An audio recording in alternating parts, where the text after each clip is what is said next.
हर हर महादेव। शांत एकदम। ब्रह्मचर्य और संयम का बड़ा बल होता है। कभी निराश हताश और ऐसा नहीं कि चलने लायक नहीं, ऐसा कभी अनुभव जीवन में नहीं हुआ। आप समझिए वो परिस्थिति अगर ना मिलती तो शायद है कि वो अनुभव भी ना होता। जो अनुभव, एक जो निश्चिंतता, निर्भयता, एक ठसक, हर समय नवीन उत्साह, वो भगवान ने जैसी परिस्थिति चयन की थी उसी में राजी होने से हो गया। एक बार इतने भूख से व्याकुल हुए तो दो संत आए काशी के, और ऐसा कहाँ रहते हो? घाटों में रहते। भोजन जो महादेव जी दे देते। या घाटों में कौन देता है? अन्नपूर्णा।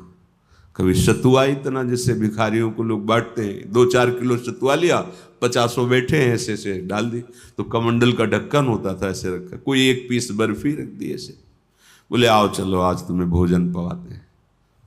को देखो मन की बात प्रभु ने सुन ली, लेकिन हंसी की बात, ले गए कमरे में बैठाला और 2 घंटे बाद आए।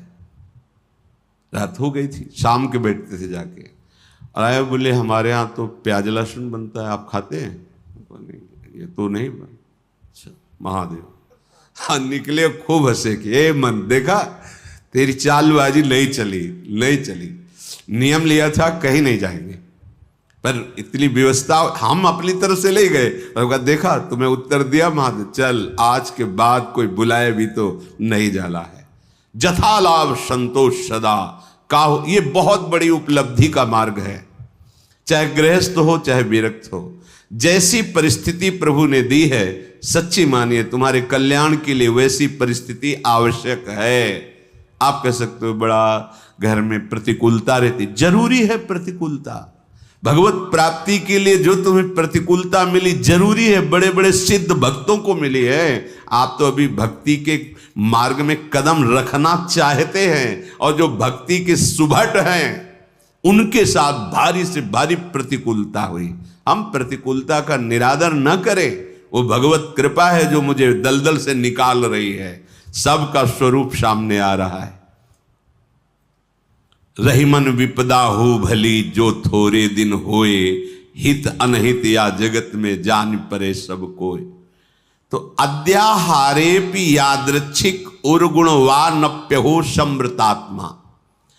जब आपको जैसी परिस्थिति में रखा गया उसके बदलने के लिए आप दिखावा न कर दें। दिखावा होता है। ब्रह्मबोध प्राप्त करने के लिए एक महापुरुष मिले थे, उन्होंने कहा था कि अपने गुणों को प्रकाशित ना करे, मौन का आश्रय ले, और ऐसे जैसे कोई विक्षिप्त हो ऐसे रहे, फिर उसकी जो यथालाभ व्यवस्था होती उसमें रहे तो उसे बहुत जल्दी ब्रह्मबोध प्राप्त हो जाता है। अपने गुणों को प्रकाशित करके, अपनी महिमा को प्रकाशित करके उसका उपभोग करने लगे तो फिर वो स्थिति से गिर जाता है, वो उस चरम अवस्था को प्राप्त नहीं होता। गंगा किनारे एक से एक महापुरुष, एक से एक दिव्य अनुभवी महापुरुष, यहां कह रहे उर्गुण वानप्य हो समृतात्मा। आप अपने गुणों को प्रकाशित करके ऐसा कहीं उपभोग तो नहीं कर रहे, अपने सम्मान का गुण प्रदर्शित करके, चाही हुई वस्तुओं का, मानी हुई मान्यता का यदि उपभोग कर रहे हैं तो आप अपने मार्ग से गिर जाएंगे। आपको गुण प्रदर्शन नहीं करना। हम प्रभु के गुण गा रहे हैं, प्रभु का नाम कीर्तन कर रहे हैं, प्रभु की सेवा कर रहे हैं, प्रभु का जस गा रहे हैं। हजारों को लाभ मिले, लाखों को लाभ मिले, करोड़ों को मिले, सबका मंगल हो, कोई परेशानी। यहां कह रहे हैं कि अपने गुणों का प्रदर्शन करके प्राप्त विषयों का सेवन उपभोग करना, विषय आए स्वीकृत नहीं हृदय में, जथा लाभ संतोष सदा। महलों में राखो चाहे झोपड़ी में वास दो, कोई प्रश्न नहीं है। चित्त का समाधान हो चुका है, अब कोई परेशानी नहीं है, कोई खुशी नहीं है, कोई दुख नहीं है। बहुत उत्तम स्थिति का वर्णन कर रहे हैं उपासक के। श्रीमद वृंदावनेस्मिन सतत मठ सखे सर्वतो मुक्त संगा। ये अमृतमय वचन। वृंदावन में तुम्हारा आगमन हुआ, वृंदावन का आश्रय लिया, वृंदावन का वास, तो यहां किसी का संग मत करना। कह रहे हैं सखे सर्वतो मुक्त संगा। सर्व संग और संत संग इस सर्व में नहीं आता। जो भगवत अनुराग में रंगे हुए महापुरुष हैं, तो भगवत प्राप्त संतों ने भी ऐसी आकांक्षा की कि मुझे ऐसे प्रेमी महाभागवतों का संग मिले, क्योंकि बिना उनकी चरण धूल में बैठे, उनकी चरण धूल से अभिषिक्त हुए ना तत्वबोध होता है ना भगवत प्रेम होता है। तो संतों का संग ही सर्व संग का त्याग कराता है। इसीलिए श्री भगवान ने अपनी प्रसन्नता, अपनी प्राप्ति के उपाय का जब वर्णन किया तो कह रहे हैं व्रतान यज्ञ छंदांस तीर्था नियमा यमाह यथा वरुंधित सत्संगा सर्वसंगोपहो हिमाम। बड़े बड़े व्रत नियम और तीर्थ यात्रा धर्म आदि, इन सब के द्वारा शास्त्र स्वाध्याय आदि, देवताओं का यजन पूजन आदि, इनके द्वारा मेरी प्राप्ति उतनी संभव नहीं जितनी संत संग से। क्योंकि संत संग क्या करता? सर्व संगोपहो हिमाम, सर्व संगों का त्याग करा देता है। जो आसक्ति संसार में, विषयों में, व्यक्तियों में, वही आसक्ति यदि संत महात्मा में हो जाए तो मोक्ष का खुला हुआ द्वार शास्त्रों में पाया गया है। तो यहां जो सखे सर्वतो मुक्त संगा, उसका भाव है जो प्रभु से विमुख जन है उनसे हमारा परिचय भी नहीं होना चाहिए।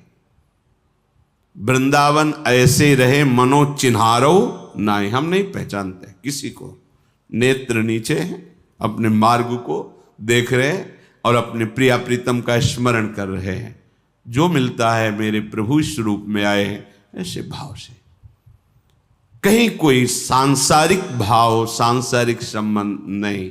सांसारिक प्रपंच को स्वीकार करने वाला उपासक उपासना में आगे बढ़ नहीं सकता। अपने गुणों को प्रयोग न करते हुए, जो हमारे अंदर भागवतिक गुण हैं, वो प्रभु की महिमा को, प्रभु के यश को गान करके जगत मंगल के लिए हैं। अपने में विशेषता का भाव आ जाना पतन का लक्षण है। मैं इनसे विशेष हूं, विशिष्ट हूं, मैं महान हूं, ऐसी बात मलिन अंतःकरण में आती है, निर्मल अंतःकरण में नहीं। जितना अंतःकरण निर्मल होता जाएगा उतने ही ये भाव खत्म होता चला जाएगा। और जिसका संपूर्ण अंतःकरण निर्मल हो जाता है, उसके हृदय में ये बात आ जाती है कि मैं चराचर जगत का सेवक हूं। सो अनन्य गति जाके असमत न टरे हनुमंत, मैं सेवक और सचराचर रूप स्वामी भगवंत। ये सबसे बड़ी बात आ गई। तो श्रीधाम वृंदावन का आश्रय, वृंदावन का वास, किसी से कोई परिचय नहीं। जैसी परिस्थिति में प्रिया प्रीतम रख रहे हैं वो हमारे योग्य है। हम अपने गुणों का प्रदर्शन करके किसी भी वासना की पूर्ति की चाह न रखें। हमारा एकमात्र उद्देश्य भगवत प्रसन्नता, दान पुण्य आदि करके सब कर मांगत एक फल रामचरण रति हो। सारी चेष्टाएं हो रही, इसका फल है मेरी प्रिया जो प्रसन्न हो जाए, मुस्कुराकर एक बार हमारी तरफ कृपा कटाक्ष कर दे।